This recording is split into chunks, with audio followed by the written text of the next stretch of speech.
Hey there, my name is StephC, and in this video I would like to sit with you to tell you how to build a Pro Tools template. Now all of this is on the fly. I didn't prepare any notes. This is just me talking to you and helping you through building up your very own template. So we're going to start with the basics, and I guess this will be a part 1 video and a part 2 as well. In part 2 I'll actually show you which plugins to put onto your template to make sure that everything is sounding crispy and industry standard. But in this first part we have to build up our template first. So here we have a blank Pro Tools session. Immediately what I think of, well, I need to be able to record something. Let's say I want to record some vocals. So the first thing I'm going to do is create a few audio tracks. I need a track to be able to record onto. For me personally, I already know the type of singer that I am and the way that I record my vocals. I'm going to want a lot of stacks for harmonies as well as some stacks for my lead vocals. So I'm just going to go ahead and create, we'll do 21 audio tracks. One of those tracks is going to be our cut track or our record track. So we have our 20 tracks. All right, let me deselect out of that. We're going to take this first one and we're going to label this our cut track. Or if you want to, you can label it record. It doesn't really matter. It's, you know, whatever you want your template to be. And record is a red color, so I'm going to change the color of that track to red. The way that I did that is I simply double clicked on the side of the track. Let me show you again. Double click on the side of the track where the color tab is, and then that color thing comes up and you can change the colors to make it suit your personal taste. For me, I like my record track to be red because red is record. Alright, so I have that ready, and now, well actually I think my microphone is in this input, so that would be there. That is my record track. Now when we think about the parts of a song, we need a verse, we need a hook, might have some, and for me definitely I'm gonna have backgrounds. So the way I like to record, I have a lead track. I actually feel like having all of this capitalized. So I have a lead track, sorry, just moved the microphone. And the way I like to do my leads most of the time is I'll stack it, but on the left and on the right. So I'm going to have a lead track, a lead left, and a lead right. And I like my template to be color coded. So I'm going to select this track. I'm going to push down shift to be able to select all 3. And now I'm going to hold shift and command at the same time, double click on that color tab, and I'm going to change the color of these all to pink, a nice deep pink, or somewhere almost purple. So those are my lead tracks, and let's see, for me, I like those stacks on the side of my leads to be like barely noticeable, and I'm a little OCD when it comes to these things, so it has to be exactly 10. And now for my lead left, I'm going to pan it to the left 16 and to the right 16.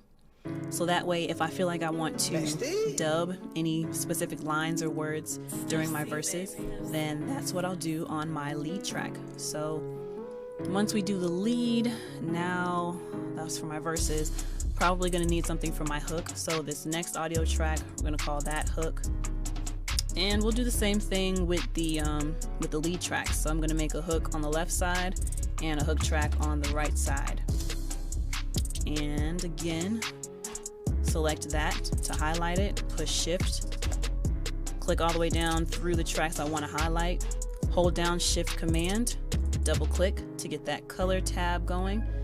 I like my hook tracks to be this nice blue color, so I'm going to make it blue. Again, you can make yours whatever color you want to, it doesn't matter. It's your world, it's your template. This is something you have to live with every time you record, so make it fun for you, you know, put it into colors that you like. So now, because of the way I record my music, I love harmonies and I love stacks. When you listen to my songs and you hear all the different harmonies that I do, it's layers upon layers upon layers of just these full, rich harmonies, right? well, the way that I achieve that, I'm letting you in on some secrets right now. We're gonna make 4 tracks for each harmony. So I usually have a high, a mid, and a low. So I'm going to go ahead and label my background tracks: high 1, high 2, high 3, high 4, and then I have my mids: mid 1, mid 2, mid 3, mid 4, and then my lows: low 1, low 2, low 3, low 4. And if you're wondering how I am going through naming my tracks without having to, actually click on it, rename, okay, click on it and rename and okay.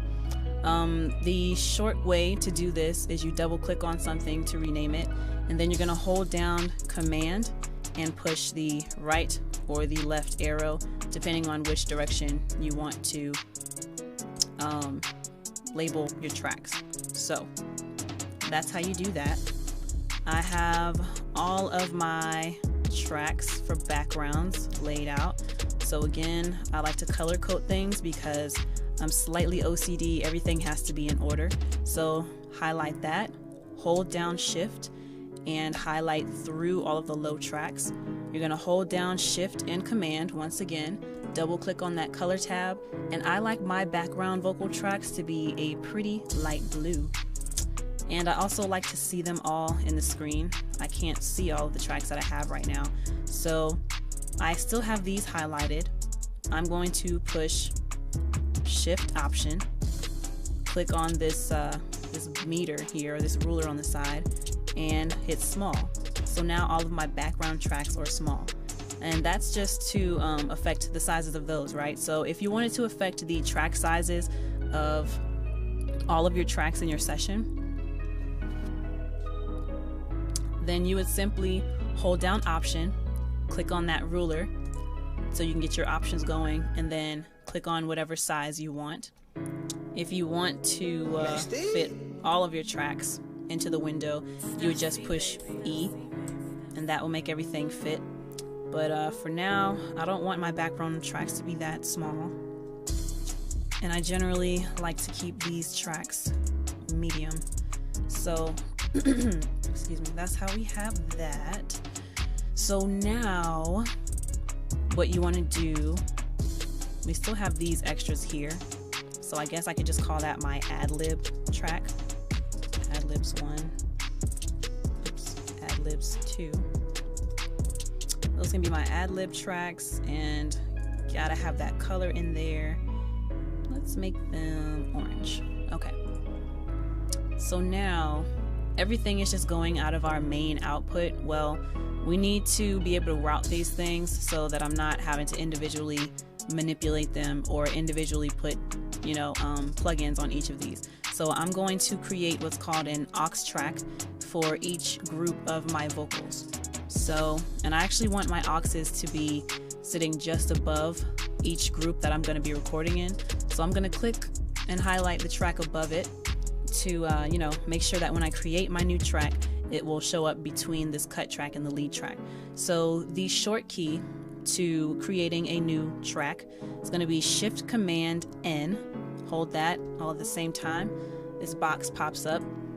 I am going to do a stereo aux input for my leads. We'll make one just for now so I can show you how to do this. Double click on that color tab. I like my auxes to be green, and labeling is very important. So I'm going to double click on that, name it lead aux. But as of right now, it's still going to that main output source, to my monitors. Everything is running through my monitors. I don't want that to happen. So I'm going to make the input of this bus track, since it's stereo, we're going to make it bus 1 and 2.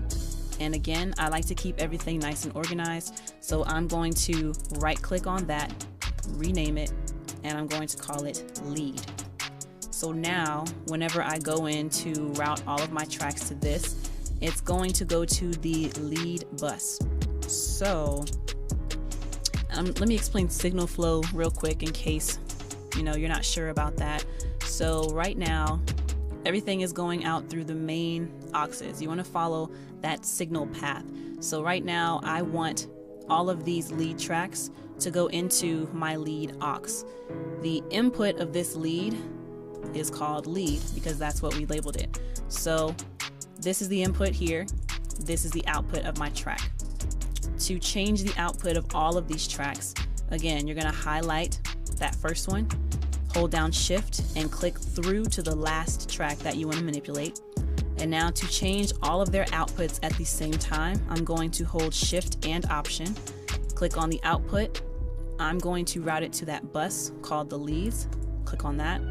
And now you see that all three of the outputs of those tracks have been changed to the lead. So think of that signal flow in this way. All of these lead tracks are going out to the lead aux, but if that lead aux if its input is not specified, then they wouldn't go anywhere. It would just be a dead path, right?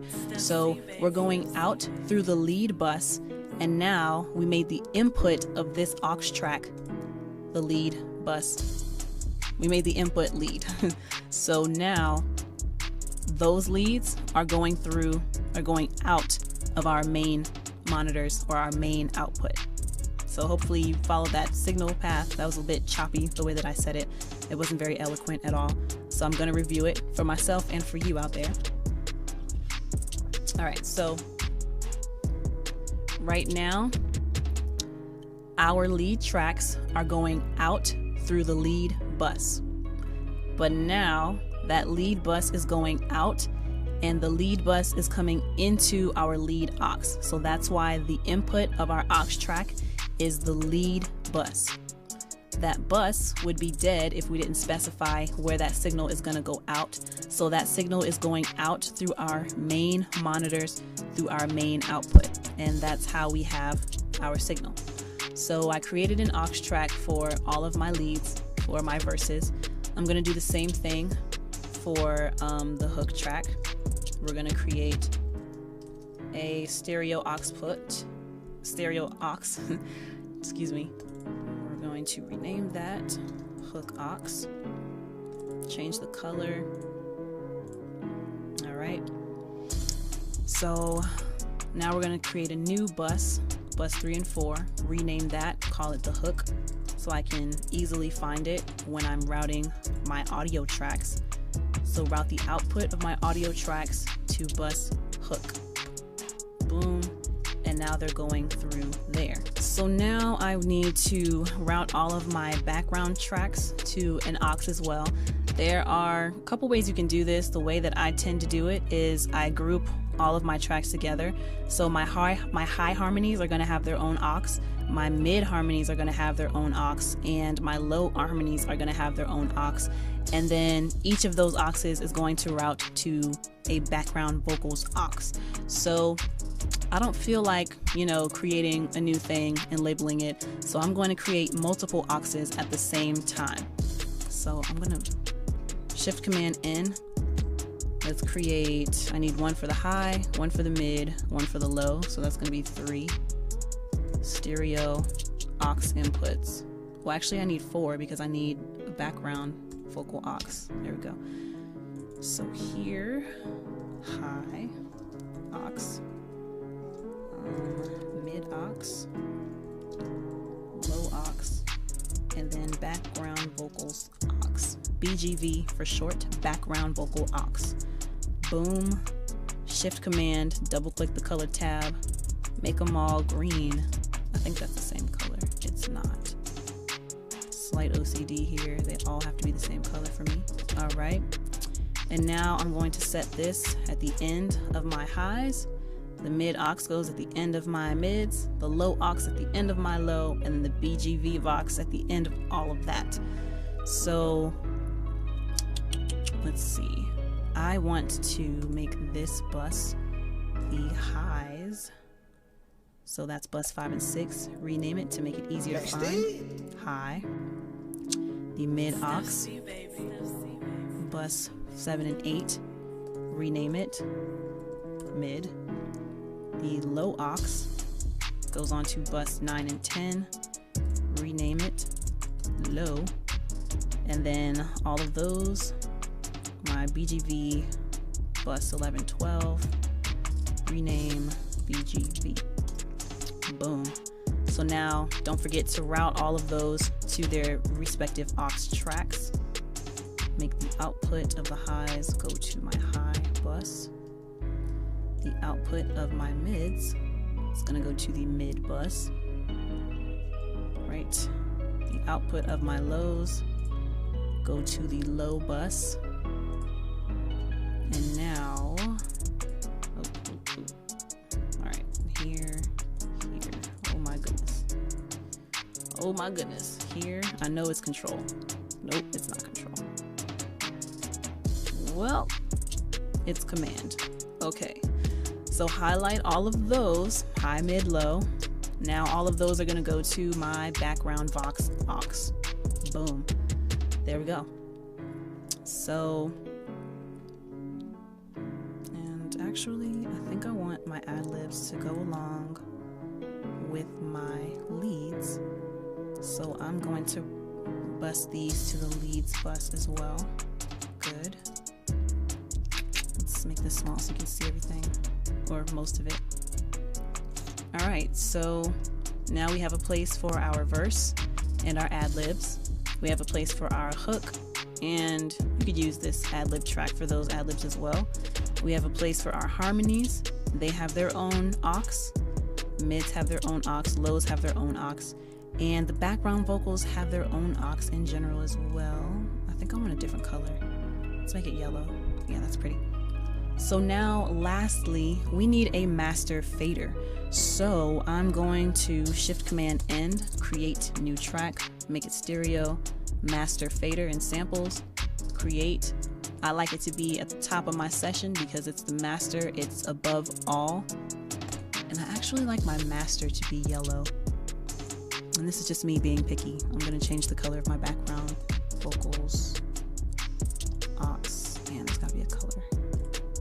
All right, we're gonna settle for a deep green. So that is a basic template for just vocals. We just added in our master aux. That's going to control the volume or the sound of everything that's happening in the session. So think of this as the master volume, basically. For my vocals, I like to have reverb and delay. So I'm going to create more auxes, at least 2 more. And they're going to be stereo as well. Now the reason why I'm creating an aux versus just inserting, let's say, reverb on my directly onto the tracks is because this is known as a hard bus. So this is just on the track, but I can't really control how much of the audio is going, how much of the audio is being affected by that reverb effect. So that's why I'm creating an aux, so I can do what's called a soft bus. Now you're gonna see what I mean in just a moment. I wanna bring these up here because I'm tired of looking down. And double click to make those green. All right, so verb aux and delay aux. And we're gonna make these bigger just for the sake of this video. So on my verb aux, where it says under inserts, this is where we're going to directly insert our reverb. Depending on what your favorite reverb is, you can do deverb, between deverb and true verb is what I usually like to choose. But deverb is probably the stock that comes with Pro Tools. So we're gonna put that on there. And now, see how this input doesn't have anywhere to go? So there's a chain being broken somewhere. Right now, we can't link this to anything because there's no input for this. So we're going to make this bus 13 and 14, rename it verb. Very good. And now I'm going to, well, let's go to the delay first. So go to the delay, and we're going to put on that stock delay from Pro Tools as well. Personally, my favorite is the H delay, which is here. I think that's a Waves plugin, so that's not gonna come with Pro Tools. That's a package that you have to purchase separately, but I'm gonna put that on there. And then of course I need to create a bus for it, 15 and 16, rename, call it delay. Boom. So now my verb aux and my delay auxes have been created. Drag that to the bottom of my session. So now we're creating what's called a soft bus. So instead of having reverb on each of our individual tracks, we're going to insert reverb onto our aux for our audio tracks. So that is why we created an aux for these leads, for the hooks, and for the background vocals, so we can be able to control that reverb. So our reverb is on a bus, so we're sending part of the signal from our leads to that reverb bus. So now on here, this is where you can control how much reverb you want to be on your vocals. And maybe I should bring in an actual audio track to show you. So give me just a moment. Let me import something that I can show you. Let's do from a recent session. Something that's maybe kid friendly. Where does the time go?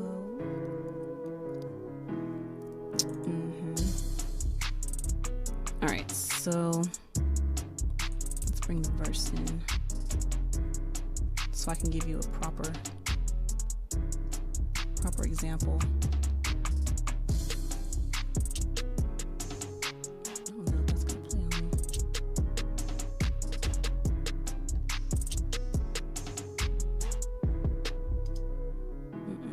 Oh, you know what? It's because I don't have it routed properly. So I'm gonna make this go to my leads in here so we can hear it. You work a 9 to 5, someone else's goal, home from 5 to 9. See how dry that is?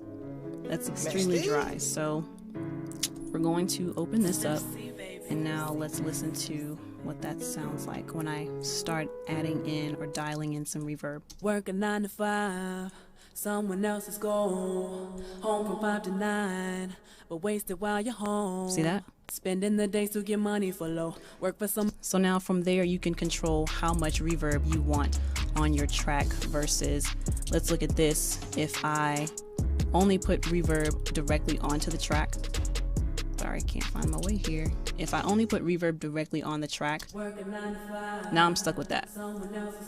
I can manipulate it here, but honestly, that's kind of frustrating for me.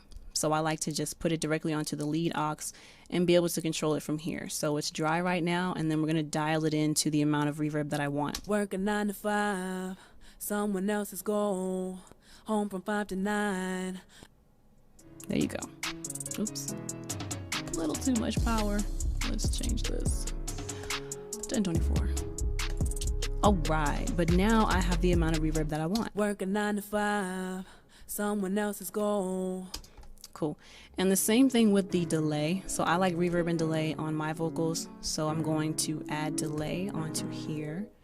Work a 9 to 5, someone else's goal, home from 5 to 9, but wasted while you're home, spending. So I think I generally like to keep it around this level, just for, you know, a slight little echo in the background. Work a 9 to 5, someone else's goal, home from 5. Cool, and there you have it. So I just really wanted to give you a quick example of why you create a separate verb track and delay track. That's basically it for a basic template. I will show you how to add on your different plugins to make your voice sound, you know, that industry standard, to give it that industry and radio quality. But that is it for this video. I hope I was able to help you learn something new today and get you started on your journey as an audio engineer. But until next time, peace. All the engineer has to do is sit back and make sure that you get a good sound quality recording. The engineer is not in charge of making sure that you're giving your best performance. You as the artist, you should already know what you want out of your song and what you're going to do to achieve that. So if you don't know that, then that could cause things in the session to move a little bit more.